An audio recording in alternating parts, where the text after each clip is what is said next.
Buenos días a todos.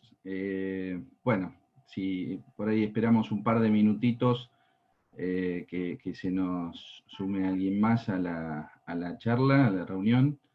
Eh, quiero darles la bienvenida a todos y agradecerles que estén compartiendo con nosotros esta mañana de trabajo. Como siempre, al área está interesado en brindarle a los clientes el mejor servicio y la mejor información para la toma de decisiones. En ese sentido es que estamos haciendo estos encuentros virtuales en medio de la cuarentena para no perder el contacto con todos ustedes y para que sigan recibiendo la mejor información y nuestro acompañamiento para que juntos tomemos las mejores decisiones. Eh, quiero contarles asimismo algo que por ahí ya se han enterado en el mercado o lo han leído en alguno de los medios financieros en estos días, consolidando nuestro crecimiento y nuestra apuesta permanente al mercado de capitales y a la industria de fondos en particular. Como presidente del área de fondos estoy muy contento de comentarles que hemos adquirido la filial local de Moneda Asset Management, la gerente de inversora, la gerente de fondos de inversión de Chile. Esta es una nueva demostración de nuestro compromiso con el mercado y con el crecimiento que auguramos al mercado de capitales argentino y al mercado de fondos en particular. Y sinceramente, digamos, más allá de que no es una incorporación grande para nosotros en términos de patrimonio administrado, porque suma marginalmente a los fondos, a los activos o administración que ya manejábamos.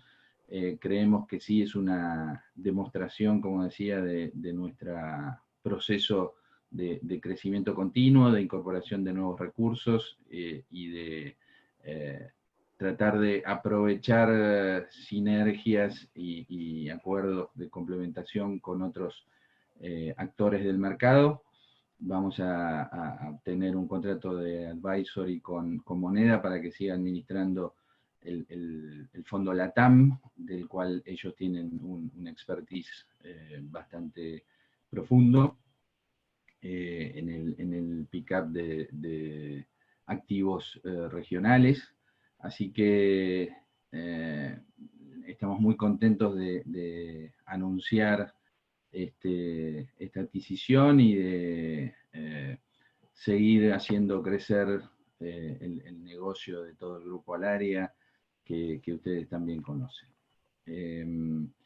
Bueno, en el ciclo de hoy les vamos a presentar a Ramiro Castiñeira, economista socio de el estudio Econométrica, que nos va a hacer, a dar una visión, como suele acostumbrar Ramiro, que es consultor nuestro desde hace mucho tiempo, respecto de la marcha de la economía y de cómo él imagina esta salida económica de Argentina post pandemia. La verdad que estamos en un contexto complicado, así que viene bien escuchar a quienes tan profundamente analizan la economía argentina y tratan de imaginar cuáles son las perspectivas para que ayudarnos a tomar las decisiones. Y después vamos a estar con Tomás Rebagliati, nuestro Head Portfolio Manager, para que les actualice nuestro view y los comentarios acerca de de las carteras de los principales fondos que estamos administrando para ustedes. Así que los dejo ya entonces con Paula Benati, que va a ser alguna presentación respecto de la organización de este evento, y les vuelvo a agradecer a todos la presencia, y los dejo con los oradores. Buenos días a todos. Buen día, ¿cómo están? Muchas gracias, Néstor. Mi nombre es Paula Benati, soy la gerente comercial de nuestros fondos. Bueno, como comentaba brevemente recién Néstor, quería comentarles unos temas operativos para que todos podamos disfrutar de la charla lo mejor posible. Les quería pedir si por favor todos pueden mantener muteados los micrófonos y las cámaras, así lo podemos sortear mucho mejor. Si alguno tiene alguna consulta, puede levantar la mano o hacer una consulta durante el chat. Al final de cada presentación van a estar leyendo las preguntas que tienen. Y bueno, sin mucho más, le paso la palabra a Ramiro para que nos pueda acompañar en la mañana de hoy. Muchas gracias. Bueno, ¿qué tal? Hola, buenos días a todos. Primero, gracias por la invitación, como siempre, al área y a todo el equipo. Lo que vengo a charlar acá es sobre la pospandemia, o por lo menos la poscuarentena, ¿no? Y en el marco ya de la renegociación de la deuda en dólares con el sector externo, y con buenas expectativas en lo que queda para la negociación ahora en la parte local. Y por lo tanto va a quedar pendiente lo que es la negociación con el FMI, y es ahí donde vamos a meter el análisis. Pero previo a la negociación con el FMI va a estar la discusión de qué hacer con las famosas LELIC, o por lo menos cómo va a ir tomando cuerpo esa discusión en la coyuntura local, y es donde acá intento ponerle números para que tengamos un marco de referencia para ver cuánto tiempo hay para discutir esto. Y el tiempo lo pone la magnitud del déficit fiscal. Si en este momento tenemos un déficit fiscal gigantesco, producto de la pandemia, la cuarentena, lo que sea, que llegó a 10 puntos del PBI, es obvio que es insostenible de esa magnitud. El desafío de acomodar las cuentas públicas lo van a tener absolutamente todo el mundo, pero bueno, hacia adelante la pregunta es, ¿en qué magnitud Argentina va a poder acomodar las cuentas públicas? Porque Argentina, sin moneda y sin crédito, tiene muchísimo menos tiempo que el resto de los países para intentar acomodar las cuentas públicas, y que eso no derive en otro problema.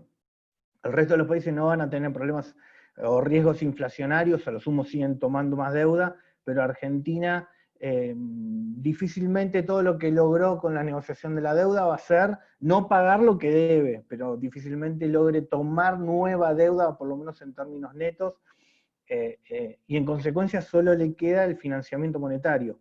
Pero el financiamiento monetario también tiene un límite, lo marca la demanda de dinero, y en esto de que hoy se contiene todo el déficit fiscal, se contiene en estas famosas LELIC, y en algún momento puede tomar una magnitud que se lleve puesto a la macro. Este problema es recurrente en Argentina, pasó con las levacas hace muy poco, pero también pasó en los 80 y pasó también antes. No es nuevo que en Argentina de que se esconde el déficit fiscal en el placar del Banco Central, en forma de pasivos remunerados, ¿no? Entonces, bueno, es intentar sacarle los tiempos a esto. Y después el otro punto no menor es que, obviamente, el proceso inflacionario que se está incubando, que mientras se contenga en estas famosas LELIC no va a manifestarse, no obstante el ritmo de inflación que vimos durante la cuarentena difícilmente se vea para el futuro, ¿no? En este mismo momento el Banco Central ya está devaluando un ritmo del 3% mensual, y en consecuencia la economía nuevamente va a retomar ese ritmo de inflación de 3% mensual, mientras intenta administrar las LELIC y las LEVAC. Pero bueno, ahí están todos los desafíos y a dónde se va a marcar la presentación. Voy a compartir la pantalla.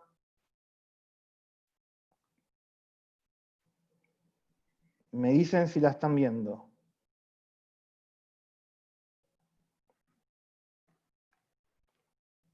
¿Se está viendo ahí? Bueno, voy a suponer que sí, no, realmente no los escuché. Pero bueno, el título, la pospandemia, pronóstico reservado. Lo que vamos a para adelante es cuál es el estado de situación actual. Voy a checar esto, ahí está. La caída fue realmente muy fuerte en lo que fue abril, que fue el momento de mayor caída en el nivel de actividad, fueron el equivalente a 16 años se fue para atrás en el PBI, y el último dato que fue mayo, bueno, ya recuperó algo, ya está a niveles de, por ejemplo, 14 años atrás. Es muy probable de que junio ya esté también cercano a por lo menos una década atrás, o lo que era la crisis subprime, ¿no? Pero marcándonos para adelante, el rebote en B va a continuar a medida que se van reactivando o posibilitando nuevos escenarios económicos. No obstante, acá yo pongo un escenario donde queda algo trunco la reactivación, queda muy en evidente, esto es el 2020 y esta es la hipótesis del 2021, donde va a estar marcado por dos escenarios. Primero, una posible aceleración de la inflación, lo cual le va a sacar potencia a la reactivación, y segundo, muchas incertidumbres que en el marco electoral no se van a dirimir, como va a ser qué va a negociar Argentina con el FMI, o cómo va a quedar el poder político hacia adelante, y en consecuencia todas estas preguntas que todavía no van a tener respuesta, le van a poner un piso o más que un piso, un techo a la potencial recuperación económica. Y aún así, aún en un escenario donde la inflación quizás empieza a tomar fuerza y desactivar el rebote en B, o por lo menos quitarle fuerza como está en este ejercicio, aún así en el segundo trimestre del año que viene vamos a tener tasas interanuales de 2 dígitos, ¿no? Obviamente. Fíjense que este trimestre, que es el peor momento de la pandemia, la economía estaría cayendo un 20% interanual.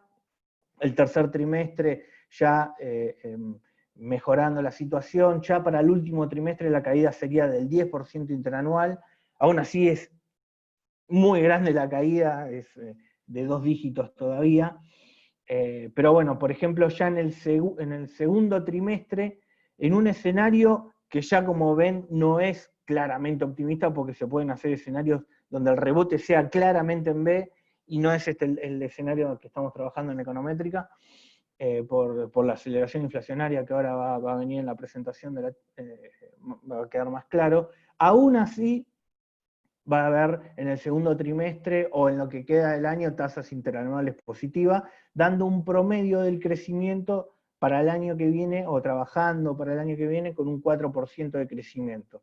Es decir, este año se caería un 14% en promedio, y el año que viene se estaría creciendo un 4% en promedio, dejando claro también esto, ¿no? De que ya los números advierten de la caída fue muy fuerte, y la recuperación no tiene la magnitud para recuperar buena parte de la caída. No obstante, eso no va a quitar que el segundo trimestre, e incluso cuando se llega al momento de las elecciones, aún en escenarios magros de crecimiento, las tasas van a ser de 2 dígitos, y para el tercer trimestre en particular, tranquilamente puede estar incluso hasta mordiendo todavía el 10% interanual. Después el cuarto trimestre, bueno, ya es efecto incluso neto de lo que es el rebote en B, y los números van a empezar a bajar marcadamente. Y acá, bueno, el resumen de esta idea de la caída del 14% del PBI para este año, y el primer trabajo de 4% para el año que viene. ¿Y por qué 4%? Y no un poquito más marcado. Bueno, son varios los factores. Uno es, acá estamos mostrando lo que es la tasa de desempleo, con un gran impacto de lo que fue esta pandemia, ¿no? Fíjense, desde el 2016 la tasa de desempleo estaba en torno de 9 a 10% todo el tiempo, y ahora la primera proyección post pandemia, porque en rigor esto en la pandemia tiene un pico más alto, esto es una estimación de lo que va a quedar el mercado laboral después de la pandemia, y es que aún con 1 millón de nuevos desempleados, la tasa de desempleo va a subir al 15%, ¿no? Esto es o sea, último trimestre de este año, es decir, supuestamente desarmando casi todo lo que fue la cuarentena. Bueno, aún así va a haber 1 millón de nuevos desempleados, de los cuales se va a desagregar más o menos en 400.000 pérdidas de empleos del sector privado registrado y 600.000 puestos de trabajo de los no registrados. Por lo tanto, el mercado laboral en Argentina está muy segmentado entre registrados y hay más o menos 6 millones de empleos registrados y 6 millones de empleos no registrados, mitad y mitad más o menos. El impacto va a ser más fuerte en los no registrados, pero igual va a ser marcado en los dos. Y todo este impacto le está generando al gobierno un déficit fiscal que tiene magnitudes colosales. Esto es solo, para tener una magnitud, esto es el déficit fiscal, el resultado primario del gobierno nacional en lo que es el primer semestre del año, donde, fíjense, las barras en naranja es la magnitud del déficit fiscal medido en miles de millones de dólares. Y en enero y febrero el déficit fiscal era casi nada, el déficit primario, y después cuando arranca la pandemia se estabiliza en un déficit primario de 3.500 millones de dólares mensuales. 3.500, estos son datos concretos, ¿no? Datos que ya no son estimaciones. El déficit fiscal de abril fueron 3.500 millones de dólares, el de mayo 3.700 millones de dólares, en el de junio 3.600 millones de dólares. Es decir, que en solo 6 meses el déficit primario son 13.000 millones de dólares. Ahora, cuando uno extrapola a lo que queda del año, y más sabiendo con la estimación que hizo el propio gobierno nacional, se permite proyectar de cómo va a cerrar. El déficit ahora lo vamos a medir en pesos, y lo vamos a empezar a medir en pesos justamente porque todo esto se está conteniendo con las famosas LELIQ, y ahí por eso quizás es más interesante empezar a hablar en pesos. El déficit fiscal del gobierno nacional va, en esta proyección estamos trabajando en 2,6 billones de pesos, desde el déficit fiscal del 2019, que era el primario, menos de 100 millones, y el financiero, que es esta barrita, que ahora se renegoció y ahora va a ser muchísimo más chica por el menor pago de intereses de la deuda. De hecho, ya en el 2020 se nota un menor pago de la deuda, y por eso la barra es más chica, incluso en pesos. Pero bueno, ahora queda el déficit primario de producto de la pandemia, que se subdivide al mismo tiempo en dos. La mitad es producto de la pérdida de recursos tributarios, y la otra mitad es más o menos por aumento del gasto público, ¿no? Entonces, por eso hay 2 billones ahí, 1 billón por pérdida de recursos, 1 billón por gasto público, y este pucho ahora que quedó en lo que es pago de intereses. Y en lo que es pago de intereses en particular, que ahora acá lo expreso en porcentaje del PBI, ¿no? Fíjense, en el 2015-2016, Argentina quedó con un déficit fiscal de casi 7 puntos del PBI, el gradualismo que no hizo mucho por corregir el déficit fiscal, y después cuando arranca la crisis, y en el marco del acuerdo con el FMI, que se empieza a achicar notoriamente, y es en el 2019 que el primario quedan 0,5 del PBI y 3,3 los intereses, dando como resultado un déficit fiscal total de casi 4 puntos del PBI.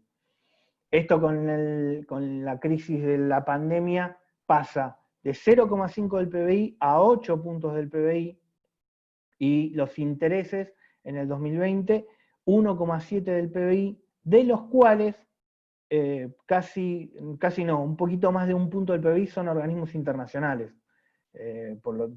Nos permite proyectar los intereses de la deuda del 2021, aún bajo el supuesto de que salga bien los canjes de deuda, tanto internacional como local en dólares.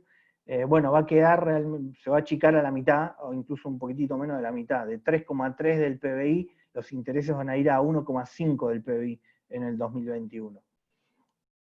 Pero bueno, ahora queda, el desafío es acomodar los 8 puntos de déficit fiscal, que para tener una idea de lo que es esta magnitud, la última vez que se vio un déficit fiscal de este tamaño era en la crisis que dio el preludio al Rodrigazo.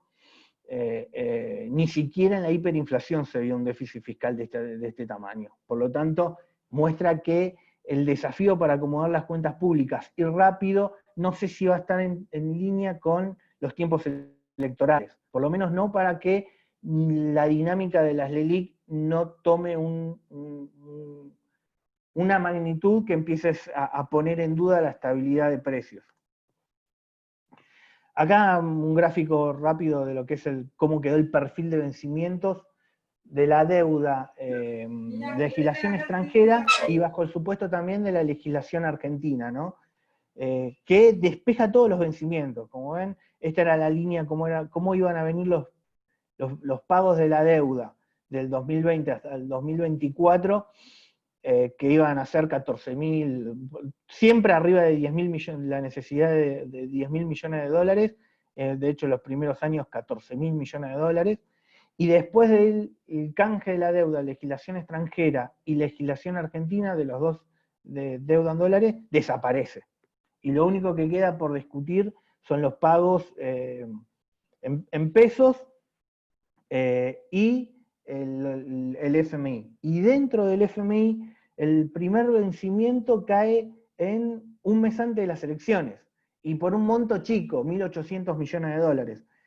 Este dato no es menor, porque si los vencimientos con el fondo durante el 2021 recién llegan sobre las elecciones, en consecuencia quizás da que la discusión con el fondo se va a dilatar y mucho, porque no va a premiar ningún vencimiento durante el 2021 y va a estar muy marcada la agenda electoral en ese momento. Difícilmente se animen en plena agenda, en plena batalla electoral, hablando del ajuste que necesita la Argentina. Este punto también no es menor, primero porque nosotros queremos de que se va a despejar ya toda la incertidumbre de un plan económico y todo lo que uno dice, o por lo menos hacia dónde quiere ir la Argentina. No sé si lo va a despejar el presupuesto, porque el presupuesto va a ser muy por arriba, y la discusión con el fondo, dado que no hay vencimientos a corto, difícilmente sean, y como encima están las elecciones, difícilmente sean muy, muy marcados, porque el oficialismo se va a querer distanciar de una agenda de ajuste o algo similar. Pero ahora arrancamos en los tiempos. ¿Hay tiempo para dilatar tanto tiempo la discusión hacia dónde quiere ir la Argentina? Bueno, acá lo que muestro son, y esta discusión de si se puede dilatar los tiempos o no, un año entero más, es decir, incluso lo discutimos la agenda argentina después de las elecciones, lo cual no es una locura en tiempos políticos decir eso. Decir, bueno, pero ¿dan los tiempos monetarios a eso? ¿Se puede acomodar? Bueno, y es ahí donde lo empiezo a poner en duda, e incluso el mercado me parece que también, porque acá ponemos, fíjense cómo estalló directamente el crecimiento de los depósitos privados en un contexto donde la economía no crece. Fíjense que en diciembre había 2,4 billones de pesos en depósitos del sector privado, y en solo 7 meses ya hay 4.300 billones, o 4,3 billones de pesos de depósitos privados. Es decir, en una economía que produce menos, evidentemente tiene más de 2 billones adicionales de pesos en la economía. Y esto no nos tiene que sorprender, porque esto está atado al déficit fiscal. Si el déficit fiscal fueron 2 billones de pesos, no te tiene que sorprender que esos pesos terminaron todos en el depósito del sector privado, y esos depósitos en el sector privado, para que no vayan a buscar el dólar o no se vayan de ahí, es que aparece el Banco Central ofreciéndole una LELIQ. En consecuencia, macroeconómicamente es muy simple. 1 billón de pesos de déficit fiscal se va a transformar en 1 billón de depósitos del sector privado, y ese billón de depósitos del sector privado se va a transformar en un billón del LELIQ.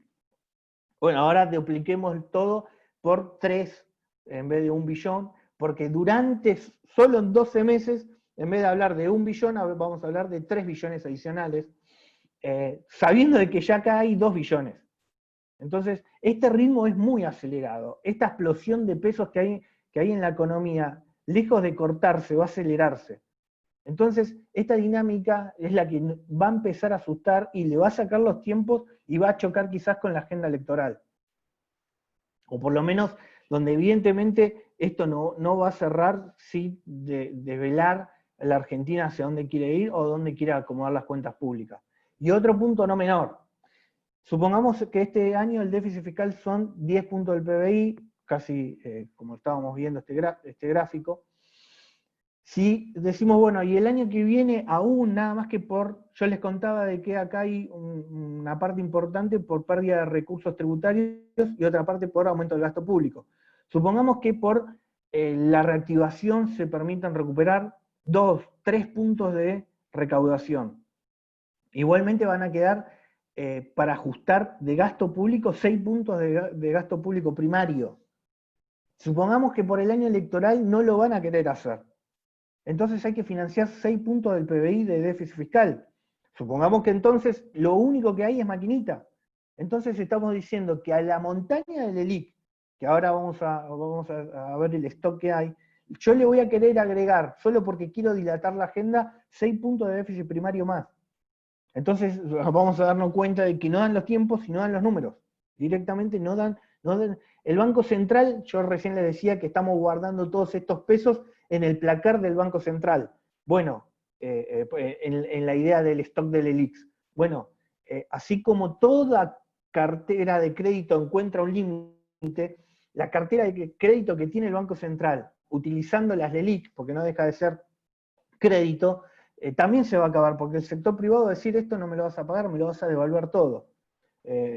Si bien muchos lo saben, o sea, acá todo el mundo está jugando haciendo tasa, porque tiene la expectativa de que se va a poder sentar o va a poder salir primero y va a conseguir los dólares primero, ¿no? Hacen tasa como para después ir a buscar los dólares. Ese juego que en el 2000, me voy a este gráfico, ese jueguito de hacer tasa con las LEVAC para hacer más pesos y después irme a dólar, bueno, es obvio que no a todo el mundo le salió bien. Fíjense lo que fue el stock de LEVACs desde el 2015 hasta la crisis cuando estalla a mediados del 2018. El stock de LEVAC pasa, medido en dólares, de 34.000 millones cuando se unifica el tipo de cambio y después empieza a subir. El déficit fiscal se financiaba con deuda externa, esa deuda externa igual implicaba emisión monetaria, porque le compraba, finalmente necesitaba pesos el gobierno nacional, y esos pesos, para que no le vayan a buscar las reservas, le daban una LELIC. Bueno, todo ese jueguito terminó que el stock de LELIC al equivalente de 70.000 millones de dólares, o peor aún, ya era el equivalente superior al 80% de todos los depósitos del sector privado. O sea, que todos los depósitos del sector privado, en una economía sana, los depósitos financian el crédito a privados. Los depósitos privados financian el crédito a privados, y el crédito a privados, como está financiando alguna actividad productiva que va a generar rentabilidad, va a generar los ingresos como para pagar la remuneración al depósito. Bueno, toda esa lógica en Argentina no opera.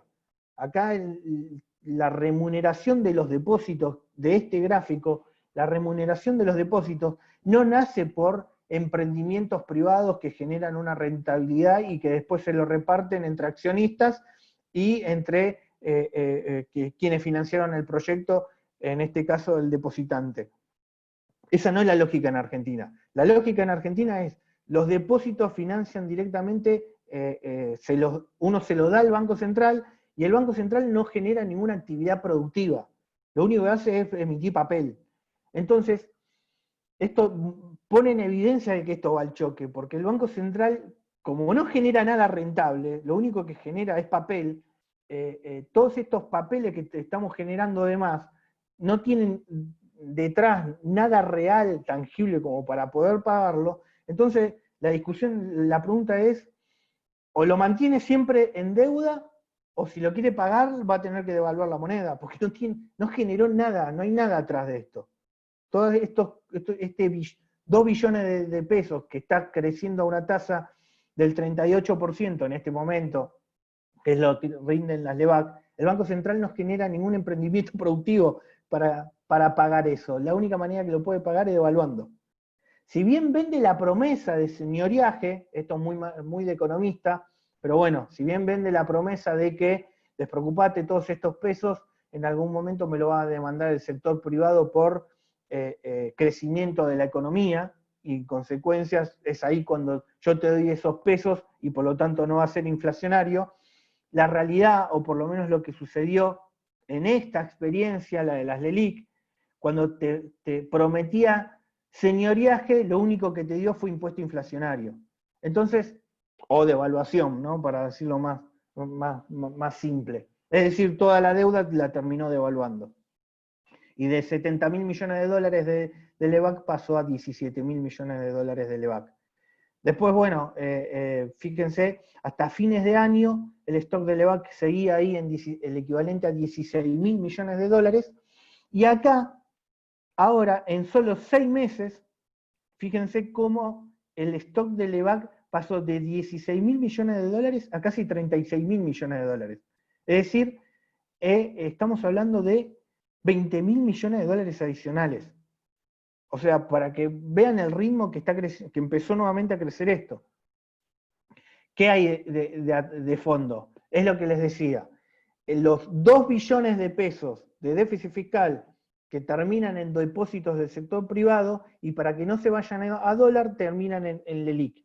Entonces, el traslado es directo. Mientras más déficit fiscal, más depósitos en el sector privado y más stock de LELIQ. La pregunta es cuánto puede crecer esto.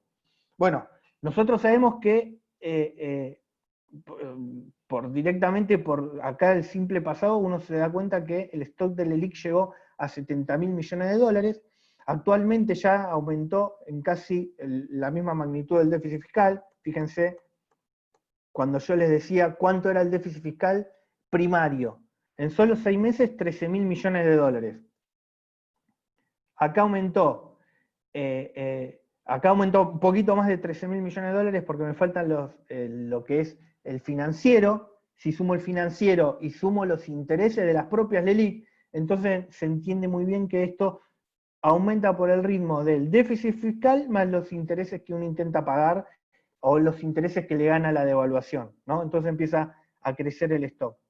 Si yo hago este mismo ejercicio para fin de año, ¿no? Es decir, que según el propio gobierno dice que de acá hasta fin de año va a emitir otra vez un poco más de otro billón, entonces el stock del LEVAC, moderando la tasa de devaluación o lo que estamos viendo, no mucho más que esto, hacia fin de año esto tiene que estar ya en 45.000 millones de dólares de LELIQ, ¿no? Entonces ya estaríamos por este valor, ¿no? Por acá, 45. Ahora supongamos que yo quiero ponerle 5 puntos adicionales en la dinámica del año que viene porque quiero dilatar la agenda o no quiero ser muy agresivo con el ajuste fiscal. Entonces, de los 45.000 millones, ¿a cuánto me puedo ir? ¿A 65.000 millones? ¿60.000 millones? Evidentemente está dilatar. ¿Cuál es la moraleja de este ejercicio? Obviamente la respuesta no la vamos a tener acá, pero acá esto te pone muy en evidencia que dilatar la discusión con el FMI, porque en el medio están las elecciones, te lleva a las LELIQ a un stock que es la previa a lo que fue el colapso de las LEVAC. Si yo dilato la agenda, ya le digo, hasta fin de año 45.000 millones casi seguro, lo dice incluso la extensión del presupuesto que hicieron para este año.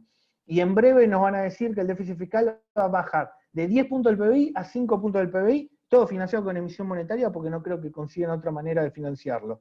Si lo financian con emisión monetaria y lo quieren contener con las LELIQ, en consecuencia las LELIQ van a terminar arriba de 50.000, 60.000 millones de dólares, por acá.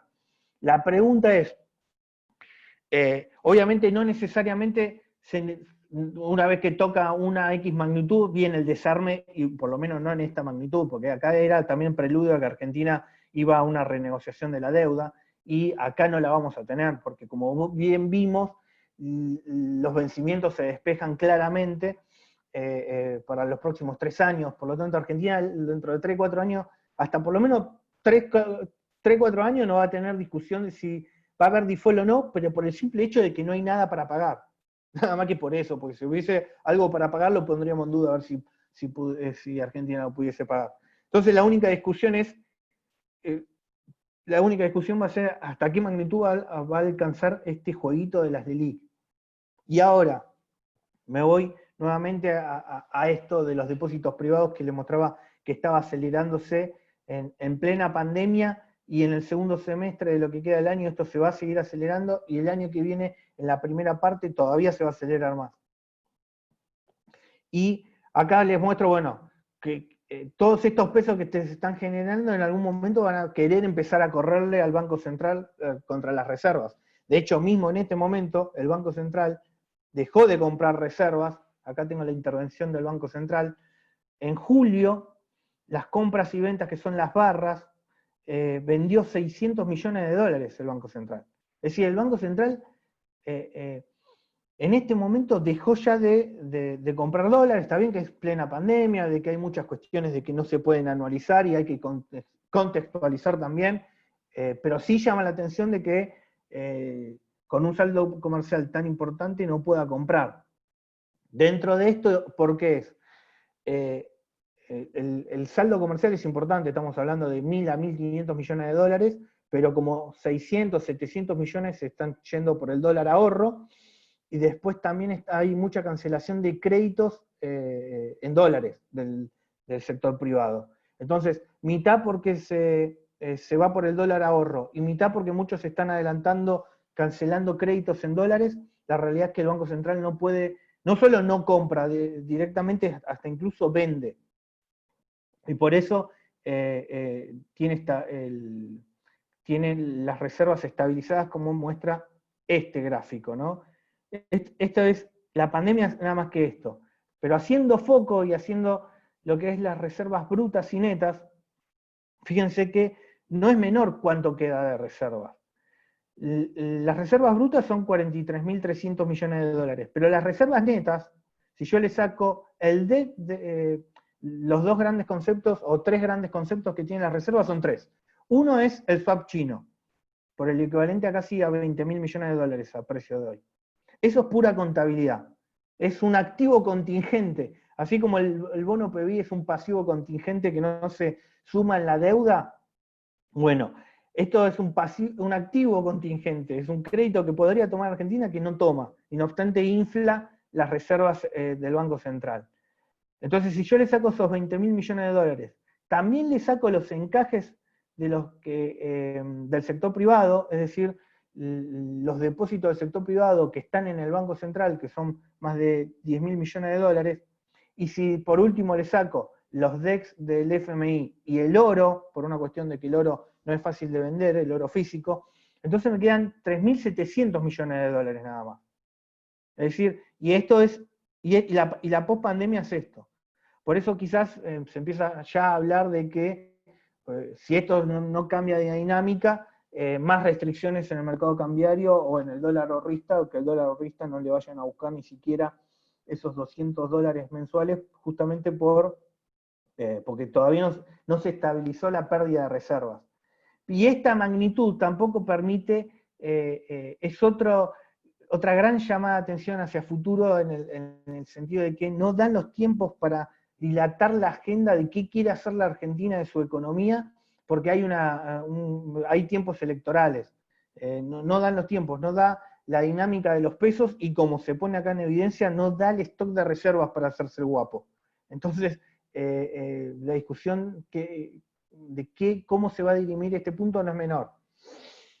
Y el Banco Central tiene, en este momento, ya empezó a usar las 3 grandes herramientas que tiene para intentar contener la devaluación. Uno, como ya vemos, vender dólares, 600 millones el último mes. El segundo es coquetear a empezar a subir la tasa de interés. Es decir, las LELIQ, va a haber un momento que quizás las LELIQ ya no cubre la expectativa de devaluación y entonces se van a querer desarmar. Para que no se quieran desarmar, le van a decir, no, te pago más. En el te pago más va a hacer que el Banco Central empiece a subir la tasa de la LELIQ, ¿no? Como segunda medida para intentar contener todo el stock del LEVAC. Un punto no menor, ya en el último mes, el Banco Central buscó algún artilugio para achicar el spread y para aumentar la rentabilidad de los depósitos, ¿no? Porque el plazo fijo rinde, la diferencia entre la LELIQ y el plazo fijo son de 10 puntos porcentuales, ¿no? Es decir, el banco toma 29 porque se lo puede prestar a 38 al Banco Central, entonces se queda con el spread de diferencia. Y el otro punto es, así como sabemos de que para contener la devaluación tiene 3 herramientas. Uno, como vimos, la venta de reservas. El segundo es, como vemos, empezar a subir la tasa de interés. Y el tercero es empezar a vender dólar futuro. Y el tema es que ya también empezó a vender dólar futuro. Es decir, las 3 herramientas que tiene el Banco Central ya las empezó a usar. Por lo tanto, por eso es el punto de, suena que sea difícil de que esto lo puedan sostener hasta tan adelante y intentar hacerlo post elecciones. Como ya vimos, ya vende reservas, ya empieza a discutir si tiene que subir o no la tasa de interés y ya empieza a vender dólar futuro. Consecuencia, todo para intentar contener la brecha que evidentemente no lo logra contener aún con el acuerdo con el fondo. Entonces, todas las señales dan de que acá la economía necesita muchísimo un marco de más certidumbre de cómo se va a financiar el tamaño, la dimensión del gasto público. Esa respuesta no está, y si no está la respuesta o no viene la respuesta, se va a expresar en una devaluación por un empuje de la brecha. Porque si no está la respuesta, eso se paga, es más incertidumbre, y más incertidumbre va a terminar siendo más tasa. Y en consecuencia, si la presión hacia la devaluación, yo arranqué el ejercicio, este gráfico que le decía, ojo que toda esa incertidumbre puede, ahora quizás se entienden más por qué hago el gráfico así, de que se corta, la recuperación empieza a perder rápidamente potencia en el 2021, justamente porque Argentina no logra responder todas estas preguntas porque las quiere patear después de las elecciones y la economía no da para patearla después de las elecciones.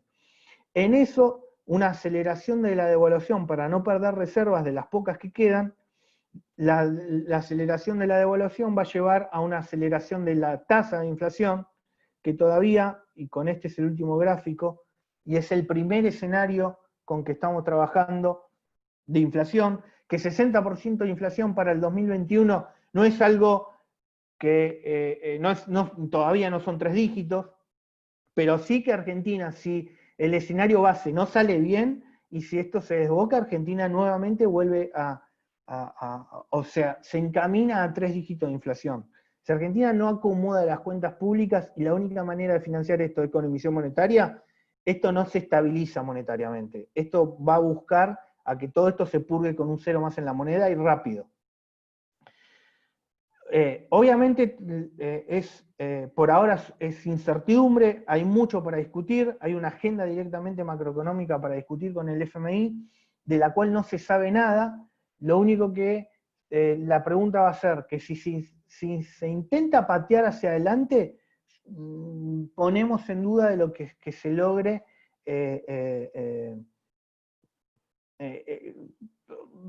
ese rebote en B que muchos creen que va a tener fuerza en el 2021, posiblemente se sienta muy rápido que tiene gusto a poco. Muy rápido que tiene gusto a poco, justamente por la aceleración inflacionaria que va a conllevar una mayor devaluación para no perder reservas. En consecuencia, ese escenario es el escenario base, no necesariamente una devaluación, y quiero terminar con este gráfico, no necesariamente, obviamente, que cuando el stock del LELIQ en algún momento, esto es la suma del LELIQ que pases, en algún momento encuentre su techo, no necesariamente se va a venir una gran devaluación como fue en esta oportunidad. Esta oportunidad Argentina se quedaba sin crédito, y por lo tanto había un claro riesgo de default y un claro riesgo de quita y pérdida para quien le agarre el canje de deuda, que fue así, directamente el mercado bien lo anticipó, porque cuando Argentina se quedó sin crédito, aún aceptando este canje, hay una pérdida del 45% en términos reales. Esto lo anticipó muy bien el mercado, y por lo tanto, en el próximo año y medio, aún llegando las LELIC a 50.000 millones de dólares, no hay un default en puerta. Entonces no necesariamente se va a desarmar de esta manera. Pero sí vamos a tener un Banco Central que está, de un gobierno nacional, que emite no solo por el déficit fiscal, sino un Banco Central que emite por su propio déficit, del famoso déficit cuasi fiscal.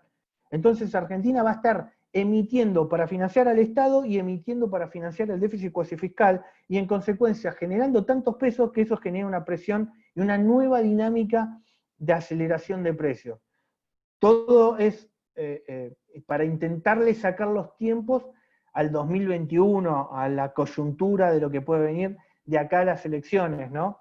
Las preguntas más de fondo de qué quiere hacer Argentina en su economía, si Argentina advirtió de que el modelo de los últimos 70 años está agotado, de que Argentina no crece hace una década y es independiente del tema de la pandemia, de que aún después de la pandemia posiblemente los problemas estructurales de Argentina vuelvan a ponerse sobre la mesa y hasta que Argentina no discuta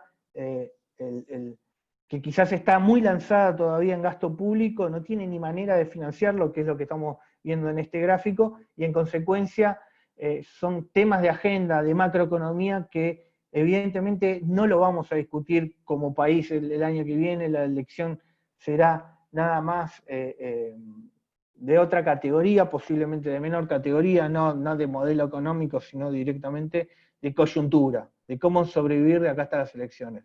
En ese escenario, y cierro con esto,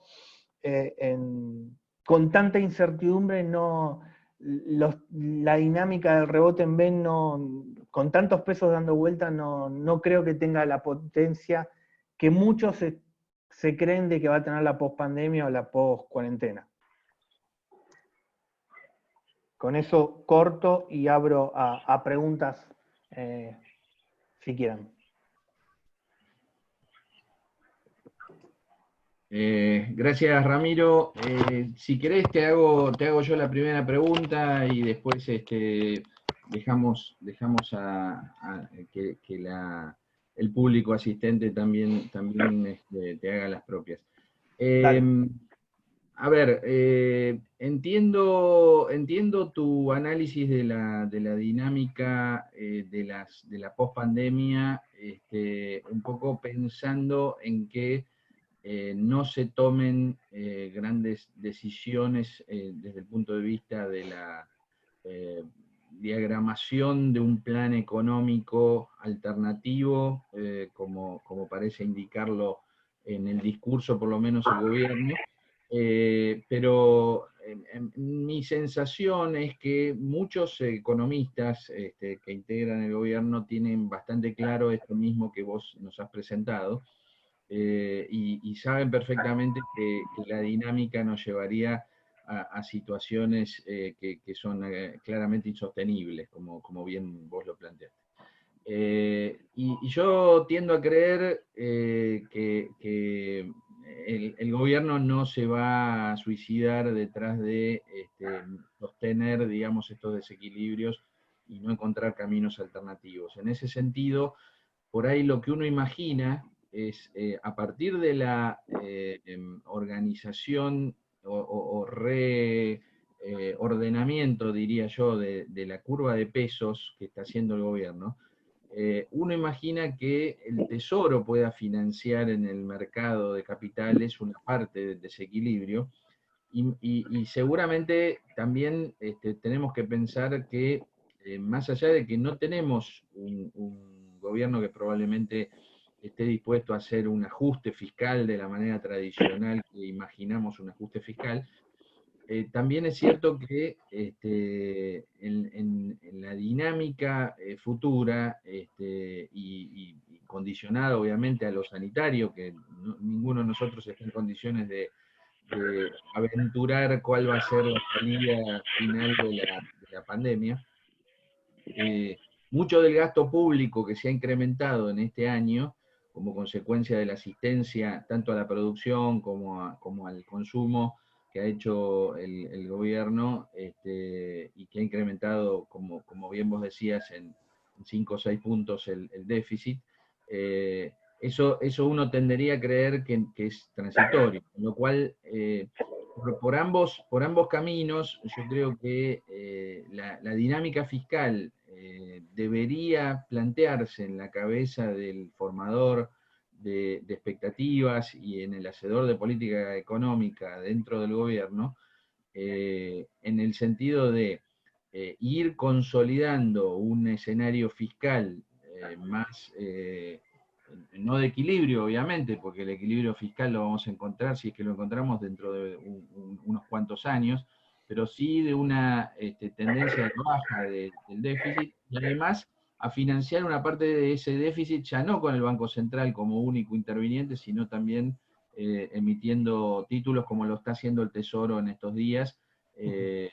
Y no imagino que la reestructuración de la deuda externa te habilite la posibilidad de salir a colocar deuda a los mercados internacionales, pero sí que la recuperación de la curva local te dé alguna chance de financiar, aunque sea parcialmente, el déficit por ese lado. Así que por ahí la explosividad de ese escenario fiscal y cuasi fiscal, sobre todo, como vos bien lo planteabas, también tenga sus límites en las posibilidades que el gobierno tenga de transitar caminos alternativos. ¿Cómo ves esta posibilidad? Sí, entiendo de esto de que son conscientes, porque la magnitud es tan grande de que tienen que ser conscientes, porque si no la macro se los va a llevar puesto. Lo que no veo es, a ver, que son conscientes del problema, sí, y de que tienen algún objetivo de, bueno, hay que aflojar con la emisión monetaria y por lo tanto hay que buscar otros canales de financiamiento, se entiende, pero las magnitudes son tan grandes de que aún financiando, a ver, Argentina se financia siempre con deuda externa porque el mercado interno es chico, porque el déficit fiscal es muy grande, y aun cuando uno dice, no, bueno, pero me voy a financiar en el mercado local, es decir, solo buscar, vamos a poner un número, 2 puntos del PBI, que 2 puntos del PBI vamos a ser buenos y decir, solo 10.000 millones de dólares. No hay mercado local para 10.000 millones, el equivalente en pesos de 10.000 millones de dólares adicionales. Entonces, por eso voy al punto de que Argentina se financia siempre con deuda externa, no porque la deuda externa es más barata, es porque directamente el mercado local es chico. Y de hecho no solo es chico, sino que el pequeño tamaño que tiene, la mayor parte de su rentabilidad la saca prestándole o al Banco Central o ya al Tesoro. Es decir, ya es minúsculo lo que le presta al sector privado en particular. En consecuencia, decís, por eso entiendo el buscar canales alternativos, pero el mercado local es tan chico y el déficit fiscal es tan grande que no te da las magnitudes directamente. Y déjame poner un ejemplo que queda en evidencia. Los depósitos en el sector privado en Chile, los depósitos en el sector privado en Chile equivalen al 100% del PBI. O sea, tiene un número de economía desarrollada. En Argentina, los depósitos privados equivalen a 15 puntos del PBI. Vos fíjate, ¿qué implicaría eso? Vamos a suponer que nos quedamos con si Argentina, en vez de tener 50.000, 60.000 millones de depósitos en dólares, el equivalente de depósitos en dólares que sean 60.000 millones de dólares, los depósitos que tiene el sector privado en pesos, equivalente a 60.000 millones de dólares, bueno, si tuviésemos la magnitud del mercado de Chile, estaríamos hablando que tendríamos 500.000 millones de dólares en depósitos los argentinos, no 60.000 millones de dólares. O sea, por eso te digo que el mercado argentino es chico para el déficit fiscal que queda. Nuevamente ahora vamos a hacer un ejercicio. Supongamos que post pandemia el déficit fiscal lo logran reducir a 5 puntos del PBI. De pasar de 10 a 5, realmente todo un logro. Ahora, 5 puntos del PBI es casi toda la mitad de todo el sistema financiero argentino. O por lo menos un tercio, para no exagerar. Es decir, Por eso te digo que entiendo el punto de buscar otro canal, pero las magnitudes no dan. Entonces acá lo topan todo con LELIQ y arman esto que todo el mundo se cree de que le va a ganar, de que va a generar pesos porque después le va a ganar a la devaluación, y esa mística que logró que todo el mundo se quede haciendo tasa con las LEVAC. Bueno, vamos a ver si se quedan con las LELIQ, porque a ver si aprendieron la moraleja, el Banco Central no genera rentabilidad para pagar eso, lo único que genera es pesos, o lo único que genera es papel, para ser consciente de qué es lo único que tiene para pagar. Entonces, no sé si respondí la pregunta magnificando el desafío que hay por delante. En una economía que se quedó, aún ya te digo, Argentina pateó todos los vencimientos para adelante porque el propio acreedor sabe que Argentina no tiene plata para pagar. Que es lo mismo que para mí en lo personal va a ser el FMI. El FMI en algún momento le va a decir, mirá, no nos pongamos una agenda muy exigente, o no le pongamos al oficialismo una agenda muy exigente, porque si no la llega a cumplir, ¿cómo le decimos que le tenemos que renovar igualmente el crédito? Si no hay manera de pagarlo. Entonces el FMI va a tener que hacer una agenda notablemente holgada, como para que incluso la pueda cumplir el peronismo, incluso en el año electoral. Lo que viene para adelante es un FMI que no tiene margen de negociación, porque en cualquier escenario le va a tener que decir a la Argentina, te refinancio, porque no hay manera de pagar eso. No tienen acceso al crédito y no tienen reservas. Entonces el FMI está atado de mano en que la discusión que viene es 100% política, y donde como la plata está de este lado, el que tiene la pelota es justamente el gobierno nacional en la discusión. Y el FMI se va a tener que quedar escuchando qué está dispuesto a ceder el gobierno nacional. No va a ser al revés, no va a ser que el FMI le pone una agenda a la Argentina. Va a ser la Argentina que le dice, mira, me animo a cumplir esto, así vos salís del gran problema de cómo me refinanciás todos estos vencimientos de deuda. Bueno, no sé, Paula o Tomás, ¿cómo seguimos? Acá estoy, sigo yo. ¿Qué tal? Buenos días a todos. Soy Tomás Regoletti, estoy a cargo de las inversiones de los fondos de Alaria. Voy a ir compartiendo la pantalla primero. La idea para ser breve es mostrarles rápidamente nuestros fondos más importantes. 3 fondos que representan el 50% del patrimonio que administramos. No los quiero cansar porque ya Ramiro fue bastante claro con todo lo que dijo, así que voy a arrancar mostrándoles un segundo el Money Market, que es el fondo más grande que administramos para el manejo de la liquidez inmediata. Es un fondo que tiene 10 años de track record, nuestro fondo más antiguo.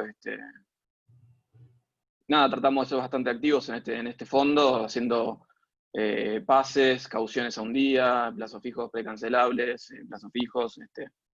Y la verdad que es un fondo que viene siempre rindiendo por arriba del promedio de los money markets, con lo cual me parece que es una buena alternativa para las compañías que tengan liquidez transaccional por pocos días.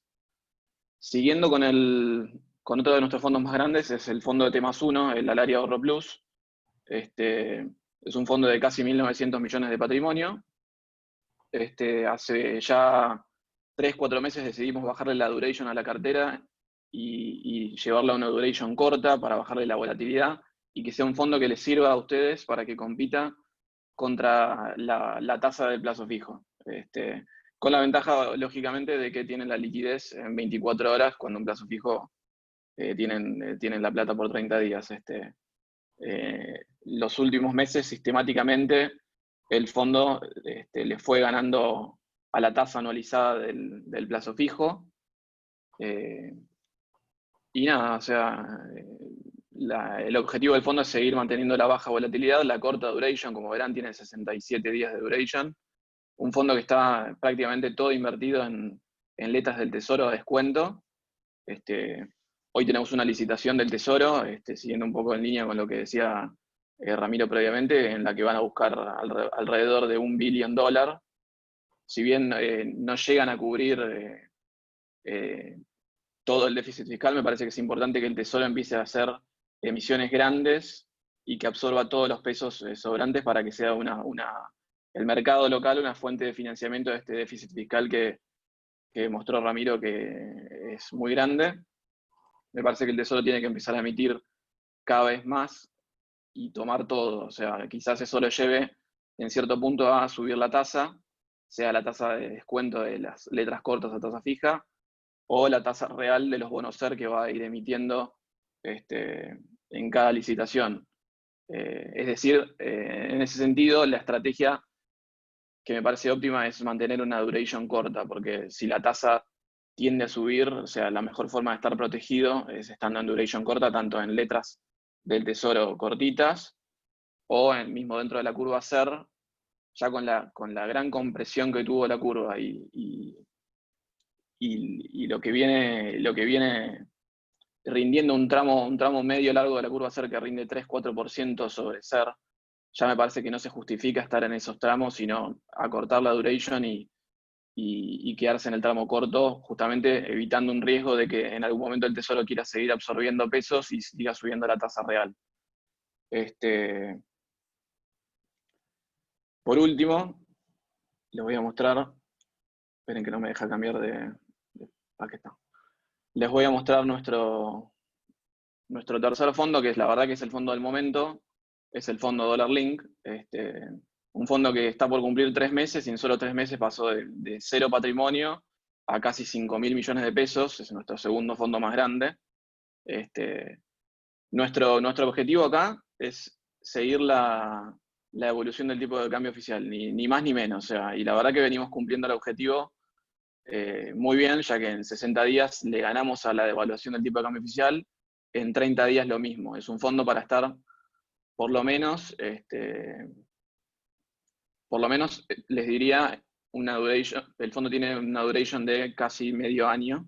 Es un fondo para estar entre 3 y 6 meses para poder lograr capturar este traqueo del tipo de cambio oficial eficientemente. ¿Qué buscamos en este fondo con la cartera? Si se fijan, tenemos la mayor parte de la cartera en sintéticos de dólar. El 75-80% del fondo está compuesto por futuros de dólar de ROFEX y BIMA.